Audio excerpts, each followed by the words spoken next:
think I can just share it from here, and if Okay. this doesn't work, we'll go another route. Okay. Well, so Tiffany, can you make it so that David can share the screen? And we'll go ahead and get started with you, David. Welcome this morning. Hey, thanks. Okay, so You've got it up. Yep. do you see the PowerPoint, or do you also see like the next PowerPoint slide as well? I've just got to the fundamentals of school safety. Your first slide is up there. Gotcha. Okay, I wasn't sure which screen it was gonna kick to. All right, you want me to just dive in? Yeah, dive in, introduce yourself a little bit, tell everybody about your background, where you're at now, and all that kind of good stuff, and hop right in. You've got about 1 hour here. Got it. Okay, so my name is David Woodward. I'm Director of Student Services here at Carmel Clay Schools. For about a decade before that, for about 14 years prior, I was Director of School Safety for the Indiana Department of Education. And the decade prior to that, I was the Supervisor of Juvenile Court Services down in Columbus, Indiana, Bartholomew County. So I'm not a traditional educator, but have had my feet in it for about 25 years. Tim was right. We've got so much going on right now with regards to safety in a realm that is new to all of us.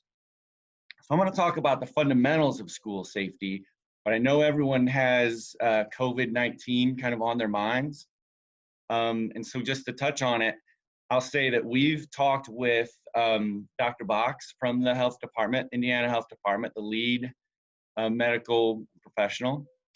We have talked with Dr. Busk, who advises multi-million-dollar companies, including MLB and NBA franchises and NFL. We talk to the Hamilton County Health Department every day. But I can tell you, there are a group of parents on the internet with some unpublished or unclassified data and some strong opinions behind that. So frankly, I'm just going to hitch my wagon to one of them and let them kind of steer us through this whole process and see where it lands. So I hope my sarcasm is evident in the conversation. We've no idea what's going to happen as we go forward. Just know every plan you have is going to change in a day. So what we're going to focus on are the fundamentals of school safety in a traditional sense, considering the fact that at one point we are going to be back in school. So threats that we face, I don't know if this is advancing. Now you guys see that, various pictures? Okay, so we've seen it all in schools. You've seen angry parents. We have knives in schools almost every day somewhere in the state. There are guns in our schools. There's severe weather. There are various crises that you just can't even quantify every single day in our schools. And so it's really important that we have a well-trained staff and student body, and we have good plans that we can lean on.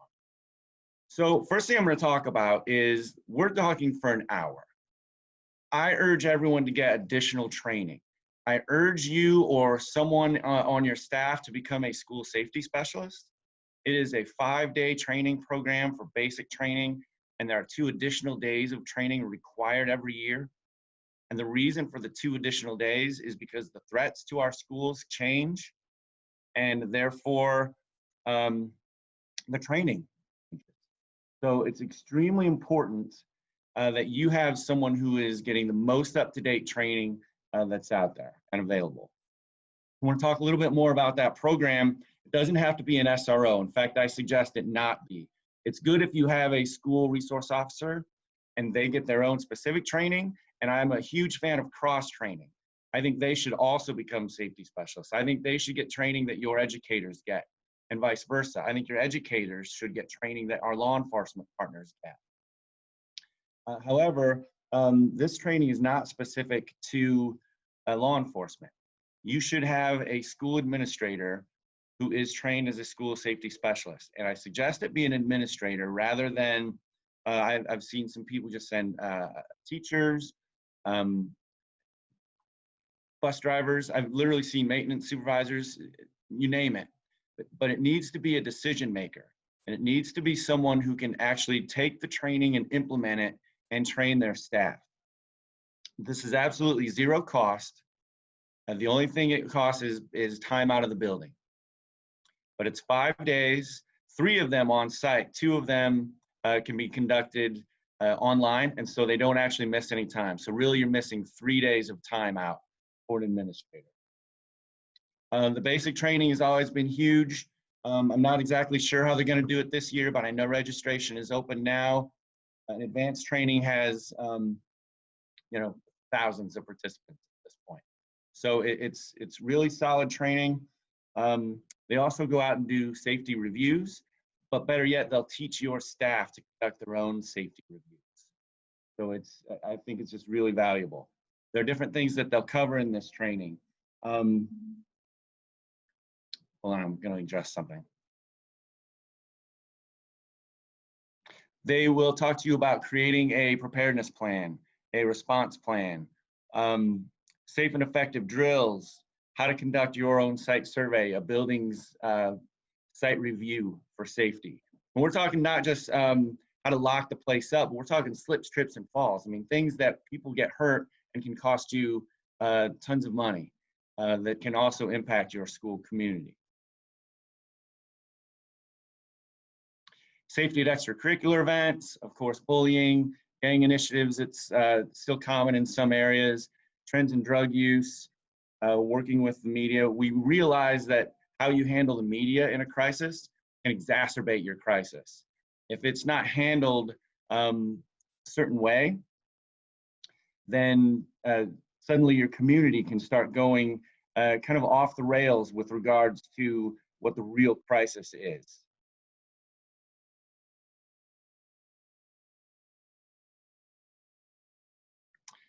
There are a lot of different positions that take the school safety specialist role throughout the state. It can be safety directors, maintenance people, school counselors have done it, SROs, but the large majority are principals and assistant principals. Another thing is, by law, you have to have a school safety specialist. I urge you to have more than that. And throughout the state, that's pretty common now. Most school corporations are having multiple. Here at Carmel Clay Schools, every single building has a school safety specialist. And so there's 15. All of our SROs are also trained. We also trained our mental health coordinator and obviously our student services coordinator. In fact, our superintendent is a school safety specialist. It's well worth the time. So that's my plug. I'll give you an hour, but they'll give you days, and they'll give you ongoing, and they'll give you ongoing resources throughout the year that they'll send to you.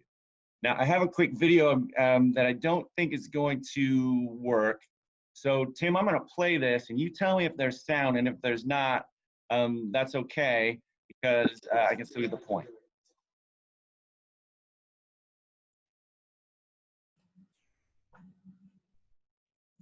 There does not seem to be sound yet, Dave. Got it. So the point of this video is we had a school shooting back in, I want to say it was 2011, and it was in Martinsville, Indiana. The shooting itself took place about 7:15, 7:17 in the morning in a vestibule as kids were going into the building. Particularly troubling about this is the time. How many of us have trained our staff to be ready at 7:17 in the morning? Probably not many. In fact, we have a lot of work to do. I think everyone does. I want everyone to be aware that really our weakest time is morning and afternoon. I don't think that's a surprise to anyone, but I can tell you what is surprising is that every time there's a school shooting, it's still during the school day. And we're just extremely lucky that the people who want to do bad things in our buildings haven't figured out when to be there. So if you have the resources to have SROs, it's extremely important that they are outside in those areas in the mornings. So if you have any input as to where those people will be assigned, that has to be part of it, because those are our weakest areas. The bad guys just really haven't figured it out yet. The other thing I want to emphasize is this shooting was, like I said, maybe 2011. We've had 3 school shootings in Indiana in the past decade. 2 of them were fairly high profile. Obviously the Martinsville, which we're talking about, but also we had the shooting in Noblesville a couple years ago, which was race day weekend. That one was extremely high profile. But one that is completely forgotten and was absolutely ignored by media was at a basketball game on a Friday evening. As the students were asked to leave, they asked them to exit the building. They didn't make sure they left the premises. So they were out in the parking lot waiting for other kids to come out who they had a beef with. And that's where that 3rd school shooting took place. Almost zero media attached to it, but it's another weakness. What do we have in place for our evening activities? And do we have SRO coverage? And when we can, depending on the size of the group, I urge you to do that. And part of the training and suggestions with them is if there's a situation where students need to be escorted out, they need to be escorted all the way off of your property. At least get them off the premises. It's a little difficult without being able to get feedback from everybody. So if I drone on, I apologize. This video does not need any sound. This is in Henryville, Indiana. Notice the school gymnasium.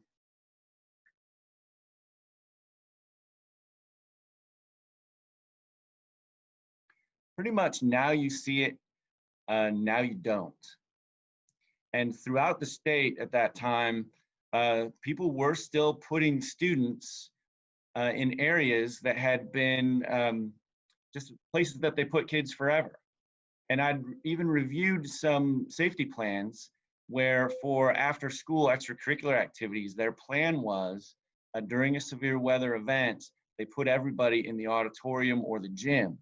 Now, we're educators. We don't have the type of training to know exactly where to put kids in a crisis. So I urge you, if you've not done this already, have your safe areas in your school corporation reviewed by an architect. Have someone take a look and make sure the place that you're putting your students is actually the safest place.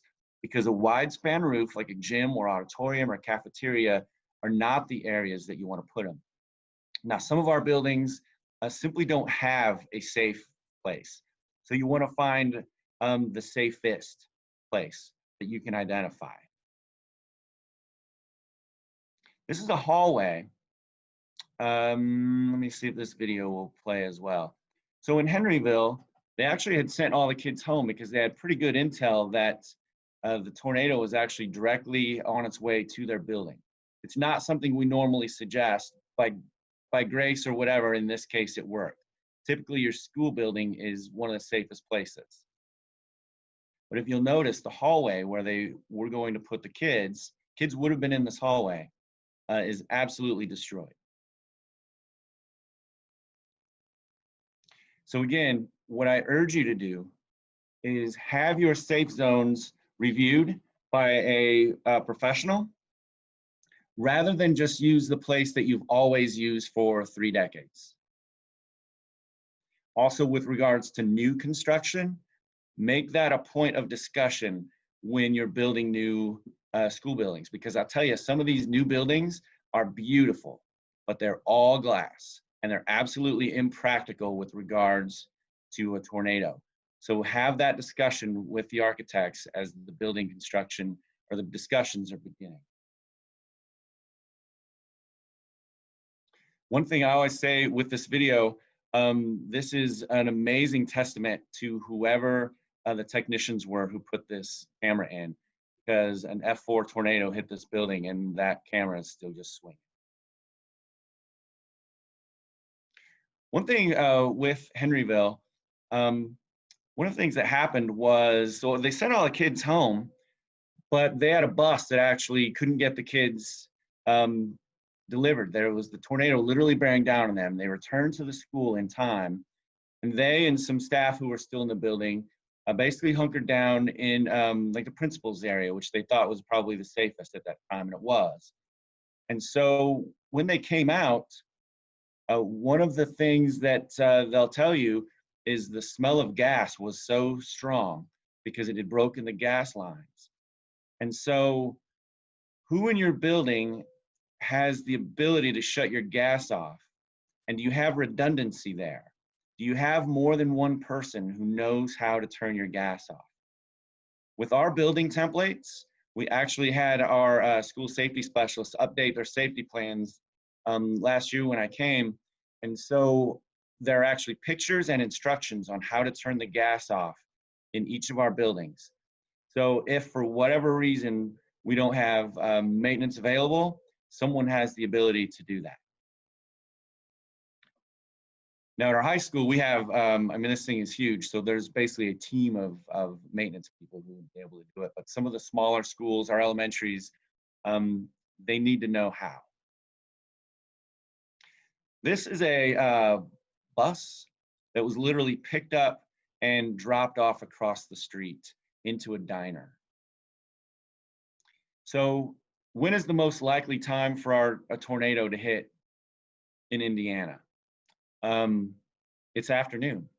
It's between 2 and 6 o'clock, I believe. And that is the worst possible time for us because it is during dismissal. And so what we did this last year was we did a tabletop exercise, which is basically you discuss a scenario and all the possible solutions and options that you have during a crisis.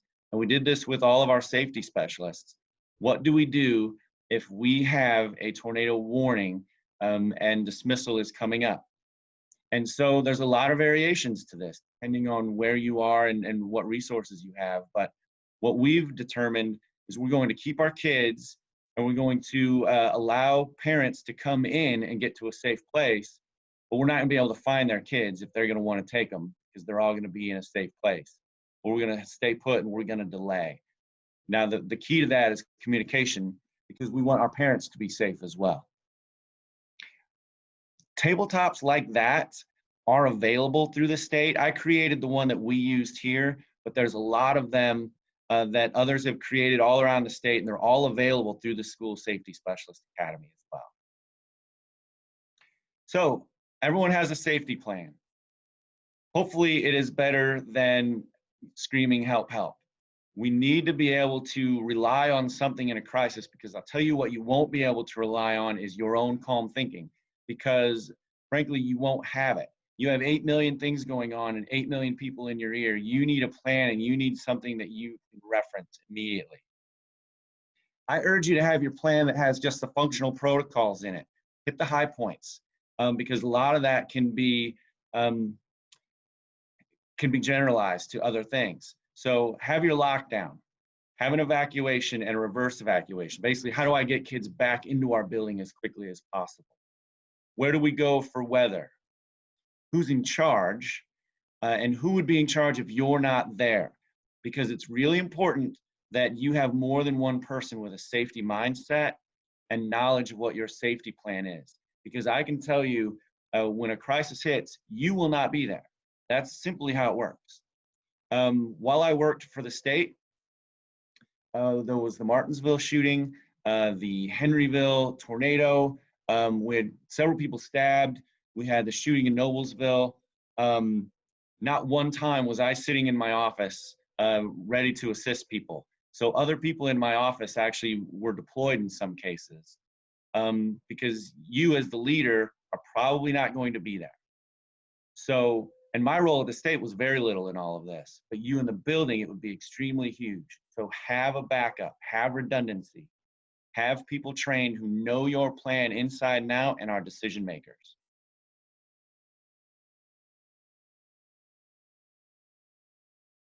So you have a plan, everyone has a plan, but has it been updated? And do you think it's ready to be used during a crisis? So a couple of different reasons that plans have failed that I've seen. Number one is denial. It's simply not going to happen here. And so that is the first thing you need to overcome. And you need to overcome that not just personally, but with your staff, because they may see things that could prevent a crisis. But because, again, the blinders are on, they're in denial. It's interesting because from a fire perspective, I'll tell you guys, because I can't ask you, the last time we had a student die from a fire in a school building in the United States was not in my lifetime. There's not been a student die from fire in the United States in my entire life. And yet we do monthly fire drills. The carpet and the chairs and your desks and everything we have in our buildings are flame protected. And nothing, it's very difficult to start a fire in a school, a legit fire. In fact, we had an explosion. We had a gas explosion at Carmel High School over a Christmas break. And the place still didn't stay on fire. Although a massive part of the building was gone, the fire was put out, and we have sprinkler systems. So we're not in denial with regards to fire, and yet we're still in denial with regards to violence. We think if we suspend a kid out, that they won't come back. Well, the kid in Martinsville, who was responsible for that shooting, he was going to be expelled. That doesn't keep him off our property. What services are we able to provide these students to get them help if we think they need it? And how early can we identify them?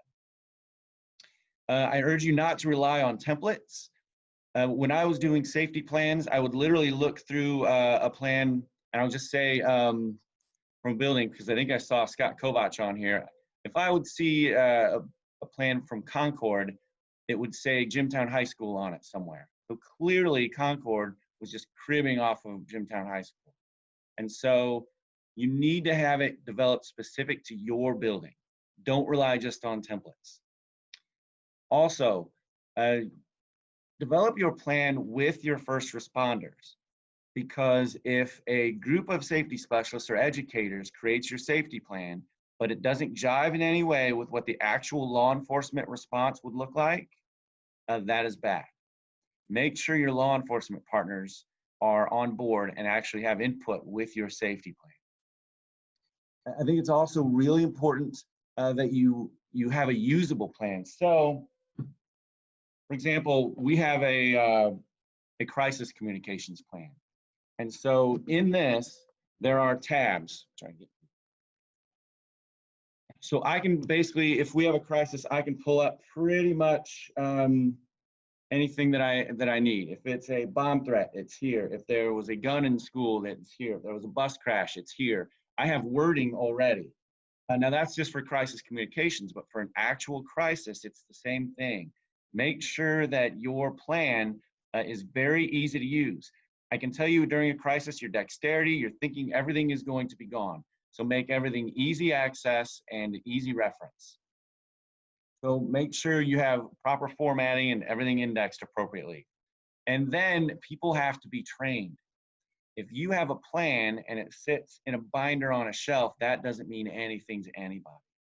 Ultimately, you want to be able to respond without even having to look, but you have to be able to have that to reference. You need your staff trained, and then you need to test it. So I'm a fan of Flipcharts, but it can be any type of easy reference. Most of our buildings don't use Flipcharts, but they do have an easy reference plan. Within the plan, you need to make sure you hit just the high points. So there's been some research where there's the magic number of 7. There are things that people will remember. Our phone numbers are based off of this. If you give me 7 things to remember, I can memorize them in a minute or 2. During a crisis, there's some research by Dr. Covello that says in this crisis, you can probably remember up to 3 things, plus or minus 2, which means you're probably going to remember one thing during a crisis. So when you're training your staff, train them to remember the couple of important things that they need to do. If it's a lockdown, lock your doors and be prepared.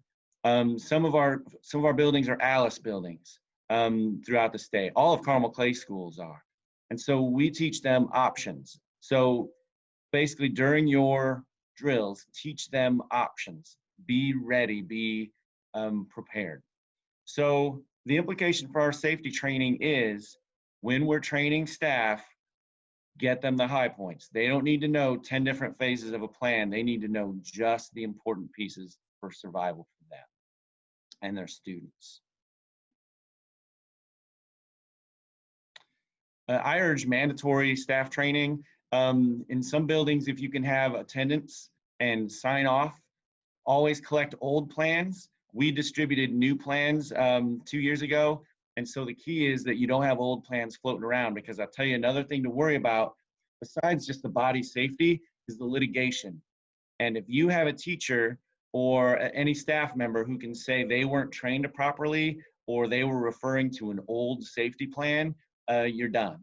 You're not going to win any type of litigation. I know Seamus is coming up, and he'll be all over you on that kind of thing. I think trainings for staff need to be short. Too often, we have a training at the very beginning of the year, and it's an hour plus on all the things you need to do. That doesn't change a culture, and that doesn't really teach, because you're going to tune things out. I urge our staff to have 10 minutes or less, a couple of minutes focused on training at their staff meeting. Now, this is very difficult in a school the size of Carmel High School, but it's easier in some of our other schools where they take a couple of minutes at the beginning of each staff training and just talk about safety. And they can put out a scenario, they can do a tabletop training, and I'll show you some easy resources that are all ready for you in a few minutes. You need to train all your new staff and your subs. Every new staff that is hired at Carmel Clay Schools actually does a training with me and our SRO supervisor. So I give them the overview of school safety and our expectations of them. And with some expectations that our safety specialists give them some of the specifics in their building. I also urge that you train your students. And the real way to do this is using drills. But I've seen a lot of different schools have training in their classrooms. Our SROs go to every classroom. We put tip line information all throughout the school. You always have to be pushing information out. Our superintendent has a phrase, and it's drip, drip, drip. And I prescribe to this philosophy and always have. You have to push out the information in increments, because if you give it to them all up front in a book, it doesn't mean anything and they're not going to retain it. So give it to them slowly over the course of the year. Now, are they going to remember everything? Maybe not at first, but if you have a staff member who over the course of a few years is there, they're going to get it. And it might seem redundant to them, that's okay. Give it to them, drip, drip, drip. And then the key to training is really drills. Test your plan. By law, you have to have one tornado drill, one man-made drill, which is a lockdown, a semester, I'm sorry. And then you have to have a monthly fire drill. Now, in Indiana, you can substitute a tornado drill or lockdown drill, man-made drill, for your fire drill up to twice a semester.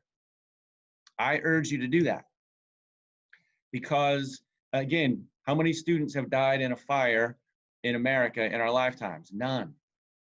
And yet we've had, while I was at DOE, we had 3 schools destroyed by tornadoes. Fortunately, there were 0 fatalities in any of them. 2 of them were on a Sunday night or Sunday afternoon. But the likelihood of that is significantly higher than burning your building down. We've also, so you can also do the man-made drill as a substitution. I always urge you to do it in the winter because no one wants to go outside in December or January. At the same time, don't do it every year at the same time because you need to know if we have significant snow and there are snow drifts and the plows have pushed the snow to a certain area, how does that impact us during a fire evacuation? But you can substitute up to twice a semester, just not back-to-back months, a tornado or man-made drill. I always urge you to do drills to build confidence and to train. Nothing about a drill should be to surprise people. Nothing about a drill should be to embarrass people or call them out. That is the exact opposite. You need to use your drills simply as a means to educate your staff and your students. So how do we do this during lunch? Some of our buildings, literally people are in the cafeteria from about 10 a.m. to 1:30. So that's a long time. So during a crisis, there's likely going to be people in the cafeteria. How do you test? How do you drill in the cafeteria? I urge you to have the conversations with them. In our bigger buildings, we actually, they read a script to the staff and students in the cafeteria, so the students at least have knowledge of what they would do, especially during a lockdown drill. In some of our smaller buildings, they go class by class to the cafeteria and then drill individually in that cafeteria, so they know what they would do during a lockdown drill. And then I mentioned drip, drip, drip. I'm a huge fan of training to time and convenience and relevance. And that means make it short, make it informative, make it valuable. So I'm going to show you a video, or I'll start a video that you probably won't be able to hear, but we'll discuss it.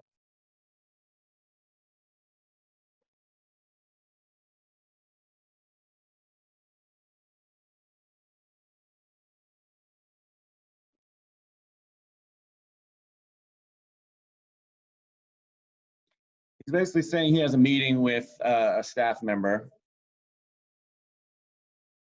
So she's doing an old school sign-in sheet, which we still have prevalent in a lot of buildings. And when she's distracted, she watches the man walk out and notices he has a weapon. So what do you do? So we have these conversations with our staff. What would we do? Should she call a lockdown? And if so, would it be a hard lockdown or soft lockdown? Here at Carmel Clay Schools, we have a shelter in place or a lockdown. A lot of schools have a hard or soft. Really, the difference is one of them is be ready for worst case scenario. And one of them is just stay put in your classroom and you can continue teaching.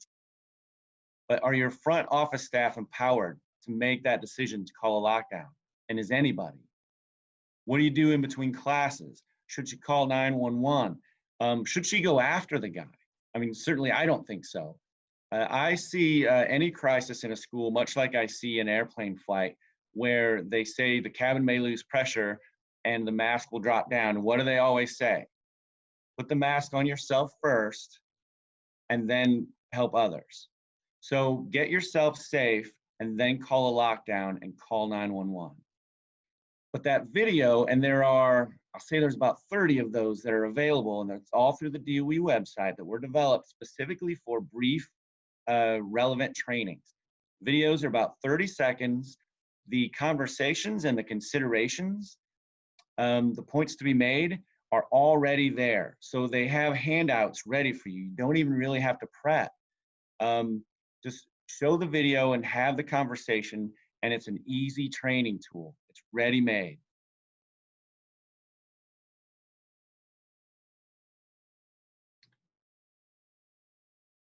I won't show the other videos because I don't know that they'll matter much to you guys. They'll have to sound, but I think the point is there are quick training tools. If you will dedicate a few minutes of a staff training to safety, you can get a long ways with that drip, drip philosophy. You can create a culture, because we're not talking about let's just train people to respond like robots, because we don't want that. But we want to create a culture of safety in your buildings so that people are thinking, what would they do during a crisis?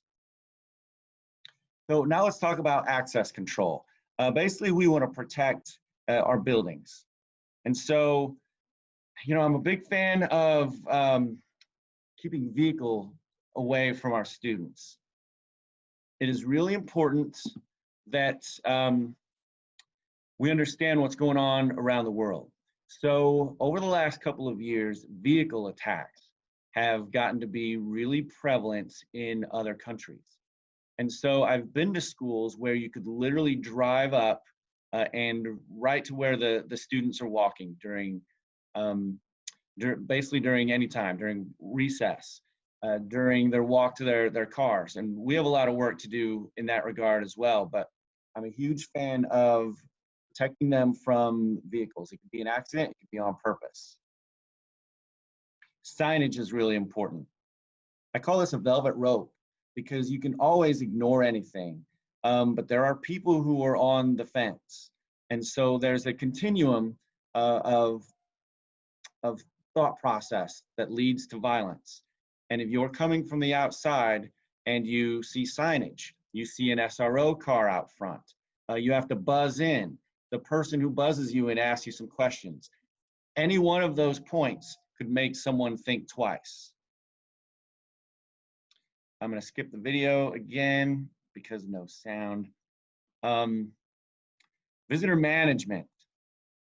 So none of us are going to have to worry about this for a little while because my thinking is a lot of our schools, I'll probably say all schools in Indiana, are going to limit visitors. You're probably only going to let people in that you invite in at this point. But just months ago and in months to come, we will have people who are able to come into our buildings, and we need to know exactly who's who. And we need to be able to identify them immediately. When they're checked in, does your front office staff look at their ID? Do they know who they are? Do they keep that ID? Because if something happens, we know exactly who was in there. Or do they run them through a system? There's a lot of systems out there. There's Raptor, Schoolgate Guardian, Safe Visitor that will do a quick background check. One of them actually has been updated to where they'll be able to tell you an arrest alert. So if this person has been arrested recently, even without a background check, it will notify you. I urge your front office staff or anyone, if they see a visitor, to ask, how may I help you? So one of the videos I would have shown actually has a stranger walking through a building, and the staff member asks, how may I help you? The reason is that's an open-ended question. If it's can I help you, they can say no, I'm good and continue walking. If it's how may I help you, it elicits a response. Even if it's a no response or aggressive, you know you have an issue. And you know at that point, someone should be notifying the front office, an SRO, or maybe even calling a shelter in place to keep our kids safe. How do you communicate throughout your school building? Radios are getting more and more prevalent now that the Secured Schools grant has been available, because for a while, we would see a couple of radios throughout the building. And now the majority of schools have radios throughout the building. Anyone who goes outside should have a radio with them. Who can access your public address system? Who can get on the PA? I urge that anybody should be able to do this. And we're able to do that in our school system, but they need to have ongoing training in which to do it. Because you can get the training up front and be nervous about it, but we need to get better about training staff to access the PA and to actually do it. Maybe have them call the lockdown drill. Maybe even have them call the tornado drill. Have them make announcements at some point, but they need to know how to access the PA. And some building principals are very nervous about this, and I get that. However, we have fire alarms every 20 yards throughout your building, and anybody, including a kid, can pull that fire alarm, which is way more disruptive than calling a lockdown. So it's really important that anyone can make that notification at any time. The other thing is, when you do announcements, do you know where your gaps are? Do you have areas where they can't actually hear the PA? And if so, that needs to be addressed, because that's one of those gaps that for student safety could really impact your students, and then for litigation can really harm you in the long run. The majority of schools, again, over the last couple of years have implemented buzz-in systems. And so, again, a couple years ago, these were rare. Now they're more common. The problem is we've put in the hardware, but we've done zero training to actually utilize that. While at DOE, I was able to get into tons of schools. If you look clean cut, they just buzz you right in. They don't ask who you are or what you're doing there. So you need to provide training. Make sure someone looks at that camera and monitor. I know your parents will be upset at first, but bottom line is, over time, they'll accept that this is part of the culture and this is important for your students. This is the key piece of safety. Make sure they assess who's actually at the door and why they're there. Now, you have some common parents who return. That's fine. I mean, there's no hard script to this. But if they don't know who the person is, they need to find out before buzzing them in and getting them into the office and then asking, who do you need to see, or you know, what's your purpose? They need to know that before they buzz them in. And people are uncomfortable with that. So I urge your front office staff and anyone who does this to trust their instincts and reward them for taking the time and being patient. If any body language indicates that they're a problem, don't let them in. And I know that's a hard pill for people to swallow, but again, it's a key part of safety, and it's a key part of creating that culture. So I urge you to have a few phrases for your people up front. Please hold on a minute. We're having issues with our system. Take the blame off of them because they don't want the enemies and they really don't want the pressure. And that's why our buzzer systems are failing. Just have them say a few key words. Hey, we're having issues with the door. Give me a minute. Or we're dealing with something inside. We'll buzz you in here in just a minute. Whatever it takes, because if you're suspicious of their body language, don't bring them in to find out why. Keep them out and then find out why. Now, we're lucky because we have SROs in our buildings. And so that's the first call. I want the SROs to be the ones to come out there and greet that person if there's something suspicious. And make sure everyone is empowered in your building to call a lockdown. So let's talk lockdown for a minute. I always urge it to be an announcement. Make sure you repeat that it is a drill. I urge you to have various levels. Like I said, at Carmel Clay Schools, we have a lockdown and a shelter in place. The majority of times that you will need to lock down, in reality, it's probably a medical issue in your building. We're not having kids walking around blazing with guns, but we have kids hurt all the time. And let's say we need to get EMS through your building quickly, but the passing period is about to begin. You need to do a shelter in place so we can get people through.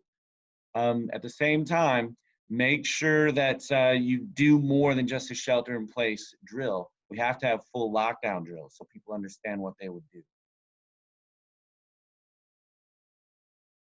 A couple of lockdown failures.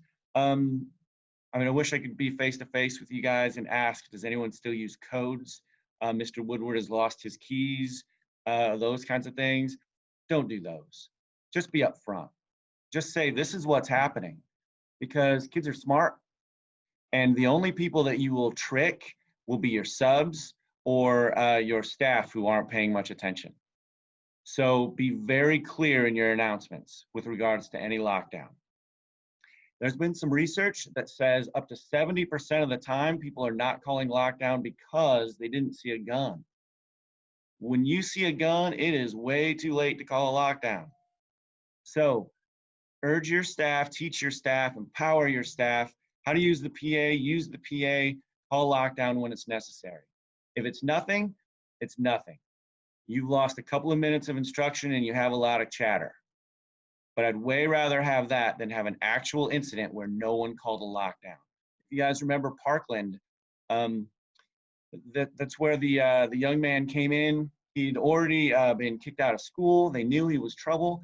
One of the staff members saw him walking, got out of an Uber with a bag full of weapons, made a significant walk to the building. They saw him. They called the SRO and said, hey, that one kid that we knew was trouble is here on campus. Yeah, he's headed for a certain door. They didn't respond. No one called a lockdown. No one took action. take action and teach your staff, empower your staff to take action. Another thing I urge you to have is a family reunification site. I urge everyone to have 2 sites, a walking site and then an off-site location, because if it's severe weather or something that we can reunify near the school, that's key.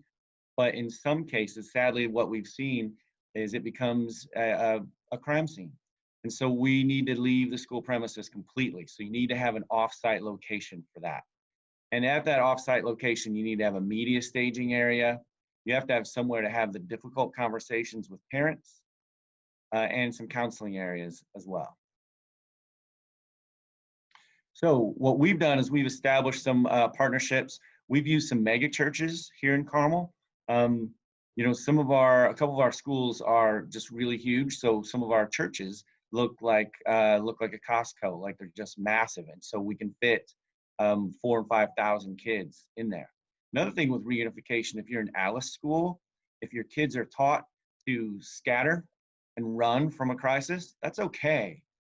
What we've actually done is we have a web link that is unpublished that we can kick out via school messenger to every kid and every parent, so those kids can check in if they didn't already check in with their parents. Because if they're already with their parents, there's no reason that we should be circling around finding them. We just need to know they're safe, and we'll deal with the kids that we've got, the ones who stayed in a lockdown situation. So let me just show you a quick, this is not our plan, by the way, but it's key that you keep parents and students separate during a reunification, because the minute those parents see the kids, they're emotional and they're gone. And then the other parent comes and you don't have their kid. And so you need to know who took your kid or who took that kid and when. And so keep them separate, have a reunification process. There are a lot of them out there. There are some templates through the DOE, through the I Love You Guys Foundation. Some entire states have adopted that, Texas, Washington, I think Colorado as well. And it's been used multiple times and it's been proven to be effective. So I urge you to don't recreate the wheel, but make the wheel yours. So again, your plan doesn't say another school's name on it. Another thing with regards to safety, be prepared on your own and teach your staff to be prepared. If you can't get home because you're a leader and you are running that school and you have 1,000 kids in that building that you're working to get home, or you're handling a crisis, who handles your family crisis? Who takes care of your kid? Who picks up your kid? Do you have medications available? Keep extra in your car. Keep an extra phone charger. I always urge people to have 2 radios if you can. I know that's not always practical, but we've learned some things from tornado situations where people have been stuck in the building with kids for hours and hours and hours. But what are you ready to do that? And so ask yourself, what do I need to take care of outside of my building so I can devote what I need to students here? So let's talk about weaknesses in planning and safety. Training is huge. Ongoing training has to be important. We need to make it part of the culture. So I've urged you that drip, drip, drip philosophy. Please adopt that. Take a couple of minutes at each safety or at each staff meeting to devote to safety. Funding is still an issue. The Secured Schools Safety Grant is available right now until August 1st, I believe. And so if you've not applied, apply, because last year I believe they funded everyone who applied. Now, here's another tip with it. It will ask you if you're asking for multiple things. So if you want radios and cameras, or you want an SRO and a buzzer system, last year they funded everyone's #1 priority. So if you just randomly put priority 1 will be this, priority 2 will be an SRO, that will backfire. So apply for that grant. The likelihood of funding is good, but always make sure you put your top priority as what your actual top priority is. Our other gaps are our mornings and afternoons. What kind of safety do we have available? What type of plans do we have? What we actually did was, for our explosion last year, it took place, they said, over Christmas break. And some of the students were unfamiliar because they were younger kids who were in the high school. for basketball. And the coach had good conversations with us afterwards that they weren't exactly sure how to get out. And so we created an after hours protocol. And I'd be willing to share that with anybody, but we post those in all the gymnasiums and all the LGI rooms. So if your scouts or whoever are in your building and there's a crisis, they know dress, they know where your AEDs are, where your stop the bleed kits are, they know the best evacuation routes, all of that. So our mornings, our afternoons, and our evenings are still huge gaps in our schools. And just remember, you know, I talk a lot about protocols and safety planning and equipment and all of this, but the bottom line is nothing actually beats creating a positive culture and having positive relationships. So that's not necessarily what my conversation is about, but please keep that in mind. That is always the number one thing throughout school safety. I thank all of you guys for what you do. There's my contact information. If you need anything, I'm always willing to help. There might be a little bit of a delay, but I'll get to you within a couple days as best I can. Tim, I'm not sure if we're set up for questions or not, or if that's practical, or if they should just be emailed. I'm not sure. Well, I think we could do either thing here. We got about 10 minutes or so, and there's a chat box. I just pulled up here. Somebody just said thank you, or I guess that was us. They could type a question in the chat box, or if somebody has a specific question, you could they could chime in here for a few minutes if you're comfortable with that. For sure. Anybody have a question for David?